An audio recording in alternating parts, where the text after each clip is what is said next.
Hello everyone, welcome back to Aira vlogs in Kannada. ಎಲ್ಲ ಹೇಗಿದ್ದೀರಾ? I hope ನೀವೆಲ್ಲ ತುಂಬ ಚೆನ್ನಾಗಿದ್ದೀರಾ ಅಂತ ಅಂದ್ಕೊಂಡಿದ್ದೀನಿ. ನಾನು ಸಹಿತ ತುಂಬಾ ಚೆನ್ನಾಗಿದ್ದೀನಿ.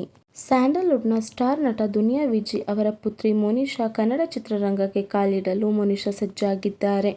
ದುನಿಯಾ ವಿಜಯ್ ಪುತ್ರಿ ಮೋನಿಶಾ ಅವರ ಕನಸು ಇದೀಗ ಈಡೇರಿದೆ. ನ್ಯೂಯಾರ್ಕ್ ಫಿಲ್ಮ್ ಅಕಾಡೆಮಿಯಲ್ಲಿ 1 ವರ್ಷ ಕಾಲ ನಟನಾ ತರಬೇತಿಯನ್ನು ಪೂರ್ಣಗೊಳಿಸಿದ್ದಾರೆ ಮೋನಿಶಾ. ನ್ಯೂಯಾರ್ಕ್ ಫಿಲ್ಮ್ ಅಕಾಡೆಮಿಯಿಂದ ಸರ್ಟಿಫಿಕೇಟ್ ಪಡೆದಿರುವ ಮೋನಿಶಾ ಈ ಕನಸನ್ನು ಬೆನ್ನಟ್ಟಲು ಸಾಗರಗಳು ಹಾಗೂ ಖಂಡಗಳನ್ನು ದಾಟಿ ಬಂದೆ.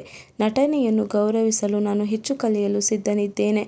ನಟನೆಗೆ ಕಲಿಕೆಯ ಪ್ರಯಾಣ ಎಂದೂ ಕೊನೆಗೊಳ್ಳುವುದಿಲ್ಲ ಎಂದು ಅರಿತಿದ್ದೇನೆ ಎಂದು ಸೋಷಿಯಲ್ ಮೀಡಿಯಾದಲ್ಲಿ ಮೋನಿಶಾ ಎಮೋಷನಲ್ ಪೋಸ್ಟ್ ಹಾಕಿದ್ದಾರೆ. ಪ್ರತಿ ದೃಶ್ಯ, ವೇದಿಕೆ ಮೇಲಿನ ಕ್ಷಣ, ಕ್ಯಾಮೆರಾ ಮುಂದಿನ ಪ್ರತಿ ಸೆಕೆಂಡ್ ಸಹ ನಟನೆ ಮೇಲಿನ ನನ್ನ ಪ್ರೀತಿಯನ್ನು ಗಾಢಗೊಳಿಸಿದೆ. ಇಲ್ಲಿನ ನೆನಪುಗಳು ಸದಾ ನನ್ನ ಬದುಕಿನ ಭಾಗವಾಗಿರುತ್ತದೆ ಎಂದು ಸೋಷಿಯಲ್ ಮೀಡಿಯಾದಲ್ಲಿ ಮೋನಿಶಾ ಬರೆದುಕೊಂಡಿದ್ದಾರೆ.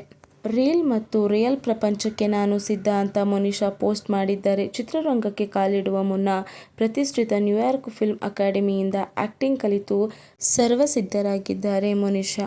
ನ್ಯೂಯಾರ್ಕ್ನಲ್ಲಿಯೇ ವಿಶೇಷ ಫೋಟೋಶೂಟ್ ಕೂಡ ಮಾಡಿಸಿಕೊಂಡಿದ್ದಾರೆ ಮೋನಿಶಾ ವಿಜಯ್. ಸದ್ಯದಲ್ಲೇ ನ್ಯೂಯಾರ್ಕ್ನಿಂದ ಹೊರಡಲಿರುವ ಮೋನಿಶಾ ವಿಜಯ್ ಬೆಂಗಳೂರಿಗೆ ಬರಲಿದ್ದಾರೆ. ಮೋನಿಶಾ ಅಭಿನಯಿಸುವ ಮೊದಲ ಚಿತ್ರದ ಬಗ್ಗೆ ದುನಿಯಾ ವಿಜಯ್ ಅಭಿಮಾನಿಗಳಲ್ಲಿ ಹೆಚ್ಚು ನಿರೀಕ್ಷೆ ಇದೆ.